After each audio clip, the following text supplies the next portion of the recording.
my dear children. Once again, welcome back to class 11 microeconomic class. Children, we were discussing chapter number 2, consumer behavior. In the last class, we have seen the price elasticity of demand. So, what is price elasticity of demand? Price elasticity of demand demonstrates how a change in price affects the quantity demanded. It is computed as the percentage change in quantity demanded over the percentage change in price, and it will commonly result in a negative elasticity because of the law of demand. Okay. So, law of demand states that there is a inverse relationship between quantity demanded and its price. So, elasticity is always in negative. Okay. And it is calculated by percentage change in quantity demanded divided by percentage change in income. So, today we will focus on the factors that affect price elasticity of demand. Okay, the determinants of price elasticity of demand. Okay. The price elasticity of demand for a commodity depends upon many factors. Let us explain one by one. First one, availability or number of close substitutes. So, what is substitute? A commodity which can be used for another commodity, that is known as substitute goods. So, if close substitute of the commodity are available, its demand is highly elastic. Whereas, if there is absence of close substitute, demand of the commodity is likely to be inelastic. Okay. That means the elasticity of demand for a good depends upon what? The availability of close substitute. If close substitute for a particular good are available in the market, then the demand for the good would be relatively more elastic. For example, since tea is a close substitute for coffee is available in the market, so a rise in the price of coffee would result in a considerable fall in its demand and consequent rise in the demand for tea. Therefore, demand for coffee would be relatively more elastic because of the availability of tea. Okay. Then again, conversely, if the price of coffee decreases, then the people might reduce their consumption of tea and they might considerably increase their use of coffee. Therefore, the demand for coffee would be relatively more elastic since it's close substitute. Okay. So, tea is available in the market. Okay. So, if the close substitute of the commodity are available, the demand is highly elastic. Or whereas there is absence of close substitute, demand of the commodity is likely to be inelastic. For example, in the case of textbook and medicines, so the demand for such items, such goods is inelastic. Okay. Then the second factor is proportion of total expenditure spent on the commodity. Here also there are two situations. If the amount spent on the product constitute a very big fraction of the total expenditure, then the demand of the product is more elastic. Which means the price elasticity of demand for a good depend upon their proportion of income spent on a commodity. If the buyer spend a large proportion of their income, then they would not considerably decrease their purchase of the good as its price increases. Okay. So, the elasticity is more elastic. Then on the other hand, since the buyer spent a small fraction of the total expenditure is to be spent on the product, its demand is likely to be inelastic. That means if a consumer or buyer spend a small proportion of their income on the good, they buy the good more or less according to their requirement and at any particular price. Therefore, when the price of the good decreases, they do not considerably increase their purchase.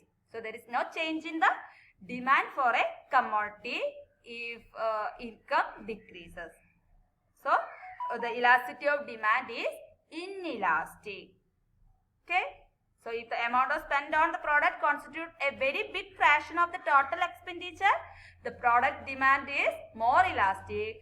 Otherwise, very small fraction of the total expenditure is to be spent on the product, its demand is likely to be inelastic. The third factor is habits. The demand for a commodity to which a person is habituated is inelastic. Why? Because such a commodity becomes a necessary for the consumer and he continues to buy it even when the price is high. So there is no change in demand for a commodity if it is a habit for the consumer. So elasticity is inelastic. For example, habitual demand for alcohol and cigarette does not fall even if their price goes up. And in the second case, the demand of the commodity for which a person can change his habit is elastic. Because if the price increases, the person can change his habits. So it is elastic. Next one is nature of the commodity. The elasticity of demand for a good depends upon the nature of the good. So basically there are three types of commodity: necessary commodity, luxury commodity and comfortable goods. So first one, the necessary goods. So demand for this commodity is inelastic. Okay. The elasticity of demand for a necessary good is relatively small or inelastic. For example, if the price of such good rises, its buyer generally are not able to reduce its demand. Again, if the price of a necessary good diminishes, the buyer cannot considerably increase their purchase of the good, because since the good is necessity, that they had been purchasing the required quantity at the previous price. Okay. For example, rice is very much a necessary good to us. And so its demand cannot reduce considerably when its price rises. Why? Because rice is very necessary for us. Then on the other hand, when the price falls, its demand do not considerably increase, because it had already been purchased at the previous price almost all that it needed. So since it is necessary to us, therefore the most necessary a good is to us, the less would be its price elasticity of demand. So the demand for the commodity, necessary commodity, is inelastic. Okay. But elasticity of demand for a luxury good is generally high. It's more elastic. This is because the consumption of a luxury good, unlike that is a necessary commodity, can be deferred. That is why if the price of such a good increases, the demand for the good can be reduced. Because it's a luxury good, we can either buy or not. On the other hand, if the price of luxury good diminishes, the demand for the good would increase, since along with the new demand, all deferred demand would now be satisfied. Therefore, demand for luxury good would be relatively more elastic. There is a high change in demand, quantity demanded of luxury goods. That's why the elasticity of demand is more. Okay. Then comfort goods. The demand for comforts like fan, radio, cooler, etc. is neither very elastic nor very inelastic. Both are there. If in the case of comfort good, demand for comfort is either very elastic nor very inelastic. Okay, this is the factor of nature of the commodity. For the necessary goods, the elasticity is inelastic. For the luxury good, it is more elastic. Then for comfort good, it may be elastic or inelastic. Okay. Then next one, time period. Price elasticity of demand is always related to the period of time. It can be a day, a week, a month, a year, or a period of several years. So elasticity of demand varies directly with the time period. Demand is generally inelastic in short period. So in the case of elasticity, the demand is less in short period. It happens because consumers find it difficult to change their habit in the short period in order to respond to a change in the price of the given commodity. There is no much time to change his demand. That's why the demand is less elastic. However, the demand is more elastic in long period, as it is comparatively easier to shift to other substitutes if the price of the given commodity rises. So he get adequate time to change his demand in longer time. That's why the demand is more elastic in longer time period than in the shorter time period. It is very less. Next is different uses of the commodity. If a commodity can be put to many users, its demand is likely to be elastic. That means if the commodity under consideration has several users, then its demand will be elastic. When price of such commodity increases, then it is generally put to only more urgent users, and as a result, its demand falls. When the price falls, then it is used for satisfying even less urgent needs and demand rises. So if the commodity can be put to many users, the elasticity of demand is very high. Okay. For example, electricity or milk, etc. Then if a commodity cannot be put to many users or has a very less users, its demand is inelastic. For example, salt, pen, etc. These commodities are used for very less purpose. Salt is used for only cooking, pen is for only writing, etc. The use of these commodities are very less, so the demand is inelastic.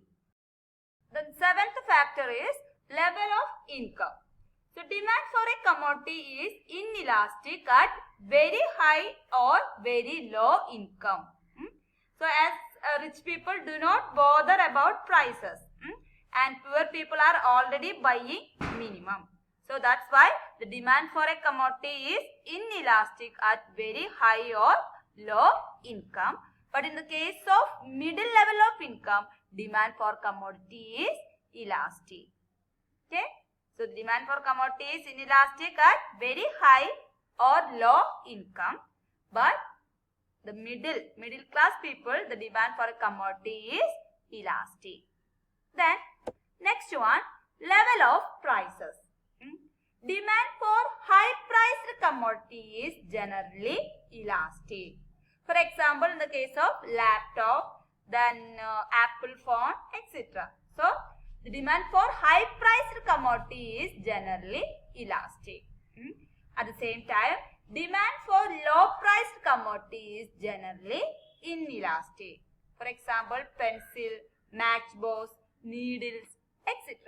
So demand for such commodities is generally inelastic. So high priced commodity, it is elastic. Then low priced commodities, it is inelastic. So these are the factors of price elasticity of demand. So what are the factors affecting price elasticity? Availability of or number of clause substitute, proportion of total expenditure spent on the commodity, then habits, nature of the commodity, time period, different uses of the commodity, level of income and level of prices. So with this topic, our second chapter get finished. Okay. So in this chapter we have discussed about consumer equilibrium. So consumer equilibrium can either measured on cardinal way or ordinal way. And we have discussed about consumer equilibrium in the case of single commodity with the use of utility analysis. Then in the case of two commodities. Then also we have discussed the consumer equilibrium in ordinal way or indifference curve way.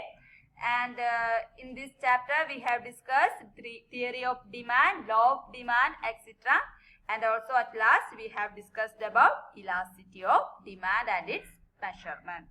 So children, it's a very long and also very important chapter. So you have to study it well, and also you have to attempt the test paper without any fail. Then download your notes and study it well. Okay students, see you in the next class with a new chapter. See you, bye.